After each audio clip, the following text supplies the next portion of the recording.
نبی کریم صلی اللہ علیہ وسلم سوئے یہاں تک کہ آپ خراٹے لینے لگے، پھر آپ نے نماز پڑھی، اور کبھی راوی نے یوں کہا کہ آپ صلی اللہ علیہ وسلم لیٹ گئے پھر خراٹے لینے لگے، پھر آپ صلی اللہ علیہ وسلم کھڑے ہوئے، اس کے بعد نماز پڑھی۔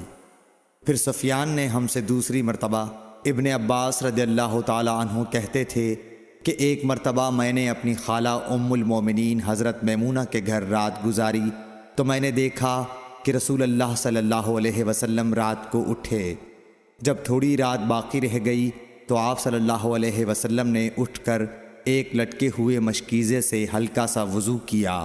عمرو اس کا ہلکا پن اور معمولی ہونا بیان کرتے تھے، اور آپ کھڑے ہو کر نماز پڑھنے لگے تو میں نے بھی اسی طرح وضو کیا جس طرح آپ صلی اللہ علیہ وسلم نے کیا تھا، پھر آ کر آپ کے بائیں طرف کھڑا ہو گیا۔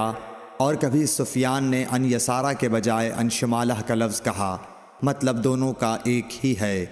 پھر آپ صلی اللہ علیہ وسلم نے مجھے پھیر لیا اور اپنی داہنی جانب کر لیا، پھر نماز پڑھی جس قدر اللہ کو منظور تھا۔ پھر آپ لیٹ گئے اور سو گئے حتیٰ کہ خراٹوں کی آواز آنے لگی۔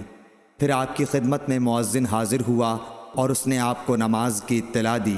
آپ صلی اللہ علیہ وسلم اس کے ساتھ نماز کے لیے تشریف لے گئے، پھر آپ نے نماز پڑھی اور وضو نہیں کیا۔ سفیان کہتے ہیں کہ ہم نے عمرو سے کہا، کچھ لوگ کہتے ہیں کہ رسول اللہ صلی اللہ علیہ وسلم کی آنکھیں سوتی تھیں، دل نہیں سوتا تھا۔ عمرو نے کہا، میں نے عبید بن عمیر سے سنا، وہ کہتے تھے کہ انبیاء علیہ السلام کے خواب بھی وہی ہوتے ہیں۔ پھر قرآن کی یہ آیت پڑھی، میں خواب میں دیکھتا ہوں کہ میں تجھے ذبح کر رہا ہوں۔ صحیح بخاری حدیث نمبر 138۔